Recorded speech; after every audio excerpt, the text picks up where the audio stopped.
اخلاص صلاۃ التسبیح کے متعلق ایک بہت بڑا محدثانہ اختلاف شروع سے چلتا ہوا آ رہا ہے، اور وہ یہ ہے کہ بعض محدثین کرام جو ہے وہ اس روایت کا انکار کرتے ہیں کہ یہ روایت ثابت نہیں ہے، سندن یہ ثابت نہیں ہے، اس کی جتنی بھی سندیں ہیں وہ ٹھیک نہیں ہے، لہذا اس بات پر عمل نہیں کیا جا سکتا۔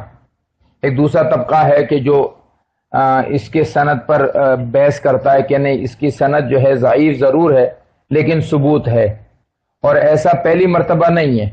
یہ محدثین کے مابین جو ہے بہت بڑا شروع سے اختلاف ہے کہ ایک حدیث ایک محدث کے نزدیک جو ہے وہ قابل قبول نہیں ہوتی ہے، وہی حدیث دوسرے محدث کے نزدیک قابل قبول ہو جاتی ہے، کیونکہ جو شرائط محدث نے اپنے لیے مقرر کی بھی ہوتی ہے وہ اس معیار پر نہیں ہوتی ہے۔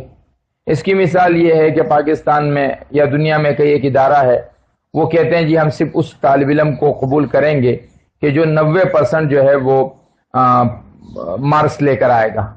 دوسرا ادارہ کہتا ہے جی ہمارے ہاں تو 80% والے بھی چل جائیں گے۔ تیسرا ادارہ کہتا ہے جی ہمارے یہاں 70% والے بھی چل جائیں گے۔ چوتھا کہتا ہے جی ہمارے یہاں 60% چل جائے گا۔ ایک ادارہ کہتا ہے جی میرے ہاں تو 33% یعنی کہ پاسنگ مارکس لے کر آ جاؤ، ہم تمہیں داخلہ دے دیں گے۔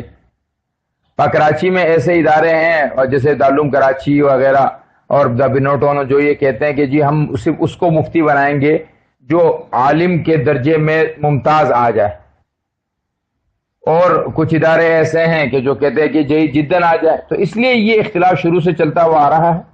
ہمارے جو علماء ہیں وہ کہتے ہیں کہ روایت سندن ضعیف ہے، لیکن اتنے سارے طرق ہے کہ جس کے بعد اس روایت کا کہیں نہ کہیں ثبوت ہے۔ یہ کہنا کہ یہ روایت سرے سے ہے ہی نہیں، یہ بات ٹھیک نہیں ہے۔